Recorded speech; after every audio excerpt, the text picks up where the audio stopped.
Hi everyone! Have you ever wondered about composting with worms and how to do it? Well, if so, this is the video for you. Vermicomposting is a pretty simple process, but there's a few different styles of systems you can use to accomplish this. We're going to talk about our garden tower 2, a worm bin, a store-bought in-bed option, as well as a DIY option for you. So without further ado, let's get right into it. The Garden Tower 2 is a fantastic all-in-one vermicomposting system for those that are working within small spaces or that wish to use their vermicomposting system to also grow in. There's no wasted space with this system. So the way this works is that you'll fill these outside rings with your potting mix, and you can plant up to 50 different plants in here. We've done everything from herbs to lettuces, we had chard, we even had eggplants and jalapenos growing in here at one point. So there's lots of different things you can grow within this system. And you fill this center tube, which has a bunch of holes in it, with your greens and your browns. So your greens will be your garden waste and your kitchen scraps, and your browns will be things like newspaper clippings or cardboard shredded up. And then the worms that are in here will decompose that organic matter. Eventually, the worm castings or the worm poop will fall to the bottom, and there's this bin down here which collects all of it. You can use this as a fertilizer for your garden. Next up, we have a worm bin system. So this system works in the same basic way where we have different levels. Here we have these bins that have holes in the bottom, and you fill these bins with your browns and your greens, and then you'll place your worms on the top. Your worms will eventually work their way down and they'll decompose that organic material, creating your worm castings that you can then harvest from the very bottom layer. This system is great for those that want to vermicompost but don't like the idea of it taking up space in their garden beds and also aren't too concerned about the space that the system takes up itself. So the worm bin and the Garden Tower 2 are both great options for those that wish to either keep their composting separate from their gardens or just dealing with limited space.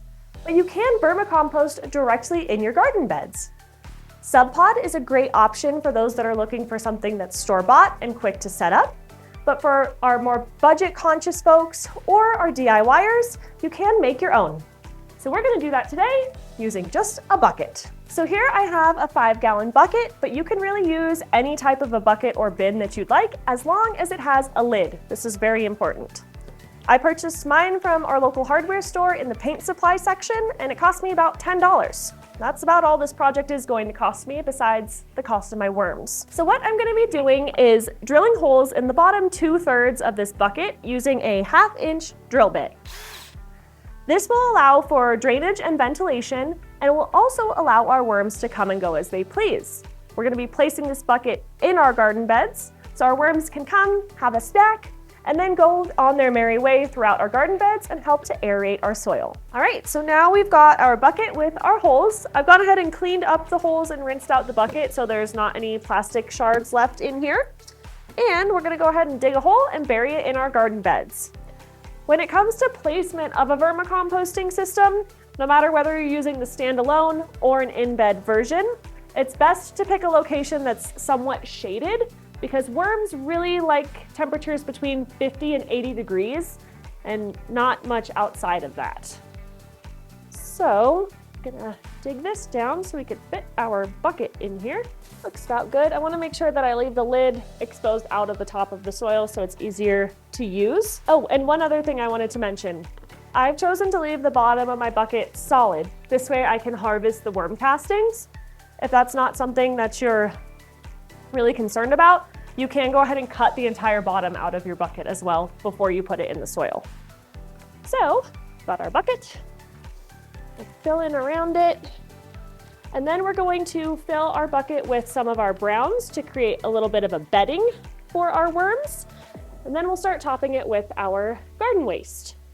Now that we have our vermicomposting bucket buried in our garden beds, we're going to go ahead and start filling it with some browns to act as some bedding for our worms. Here I have a mixture of some shredded up newspaper and some cardboard.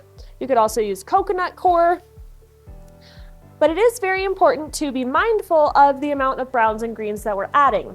If the ratio is unbalanced, you can create an anaerobic environment, which is when we start breeding some nasty bacteria and it starts getting smelly. To avoid that, we're gonna aim for about 50% greens, 50% browns. And here I have some of our greens that we're gonna add. This is a Romanesco leaf. As you can imagine, this would be pretty hard for a worm to eat. So we're gonna go ahead and rip it up into little pieces. You'll wanna do this with all of the greens that you're adding into your system. Make them worm-sized. When it comes to the types of greens that you're adding into your system, you also wanna be mindful of that. Worms don't really love citrus. They're not fans of alliums, so onions, garlic, green onions, things like that. And you'll also want to avoid meat and dairy products. So I am avoiding adding any of these really thick stems because this is going to take a really long time for the worms to break down, if they're even able to break it down.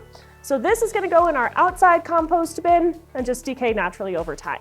You might be wondering, what type of worms should I be using for my vermicomposting system? Most often people will use red wigglers or composting worms. And these worms can be purchased in bulk online at somewhere like Uncle Jim's Worm Farm, or you can actually purchase them wherever you would buy fishing bait. So I know our local gas station and our local Walmart both have red wiggler worms, so they're readily available wherever you are. You'll want around 500 worms to start with, but remember that your worms will reproduce and make more. So we're gonna go ahead and add our little buddies into our system here.